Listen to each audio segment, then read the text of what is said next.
नमस्कार। पंजाब की राजनीति और सिख धर्म के इतिहास में आज एक अलग ही मिसाल देखने को मिली है।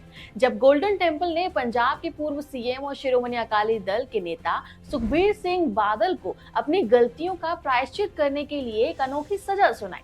सुखबीर सिंह बादल को 2 दिन गोल्डन टेम्पल के बाहर सेवा करनी होगी, गले में एक तख्ती और हाथ में एक बर्चा लेकर बैठना होगा।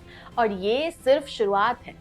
आगे क्या क्या होने वाला है और इसका पंजाब की पॉलिटिक्स और सिख समाज पर क्या असर पड़ेगा, चलिए इस वीडियो में डिटेल में समझते हैं। आपके दिमाग में सवाल आया होगा कि आखिर ये सजा क्यों मिली। इसका जवाब 2015 के कुछ इंसिडेंट्स में छुपा हुआ है, जब पंजाब की पॉलिटिक्स और सिख सेंटिमेंट्स पर गहरा असर पड़ा था। ये था 2015 का बरगारी केस। बरगारी विलेज में गुरु ग्रंथ साहिब के अंग्स की बेअदबी हुई थी, जिसके बाद स्टेट वाइड जो है प्रोटेस्ट हुआ था और प्रोटेस्ट के दौरान पुलिस फायरिंग में 2 सिख प्रोटेस्टर्स की मौत हो गई थी, जिसका इल्जाम उस समय के सीएम सुखबीर बादल की गवर्नमेंट पर लगाया गया था। इसके अलावा गुरमीत राम रहीम सिंह, जो सिरसा के डेरा का चीफ है, उसके खिलाफ एक्शन लेने में बादल गवर्नमेंट फेल हुई थी।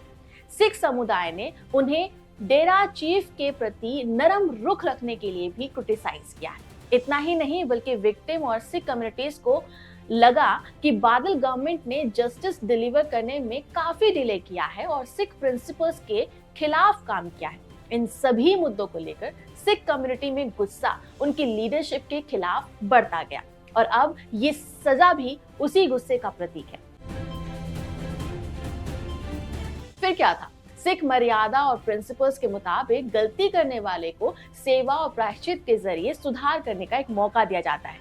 इसीलिए सुखबीर सिंह बादल को एक डिटेल में पनिशमेंट लिस्ट बनाई गई उनको लिए, ताकि वो अपना प्रायश्चित कर सके। इसमें बोला गया कि उन्हें गोल्डन टेम्पल के बाहर सेवा करनी होगी, गले में तख्ती और हाथ में बर्चा लेकर खड़ा रहना होगा। ये सेवा एक सिंबॉलिक गेस्चर है जो ह्यूमैनिटी और अकाउंटेबिलिटी को दर्शाता है।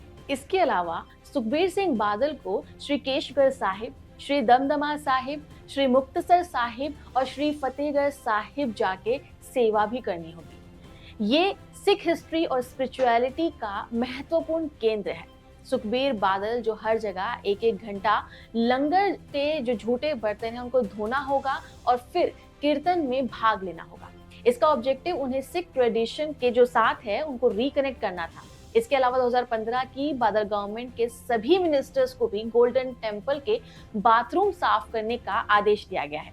ये सजा न सिर्फ सुखबीर बादल के लिए एक प्रायश्चित है, बल्कि सिख समाज के लिए एक मिसाल भी बन रही है कि किस तरह से अपना प्रायश्चित किया जा सकता है।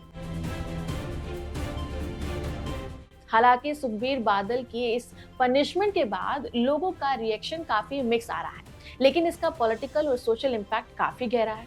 अपोजिशन पार्टीज जैसे कि आम आदमी पार्टी और कांग्रेस ने इसे एक पॉलिटिकल ड्रामा कहा है, लेकिन अखिल दर सपोर्टर्स इसे एक जेन्युइन अटेम्प्ट कह रहे हैं और अपनी गलतियों को सुधारने का एक मौका समझ रहे हैं। वहीं सिख ऑर्गेनाइजेशन ने इसे गुरु ग्रंथ साहिब और सिख सेंटिमेंट्स के प्रति एक रिस्पेक्ट का स्टेप कहा है।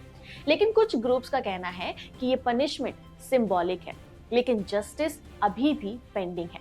वहीं अकाली दल जो पिछले कुछ सालों में अपने बेस को लूज कर रहा है, इस पनिशमेंट के जरिए अपनी इमेज को इम्प्रूव करने की कोशिश कर रहा है। यही पनिशमेंट एक तरफ सुखबीर बादल के लिए एक सुधारीकरण का काम करती है और दूसरी तरफ सिख कम्युनिटी के लिए एक हीलिंग प्रोसेस का भी काम कर रही है।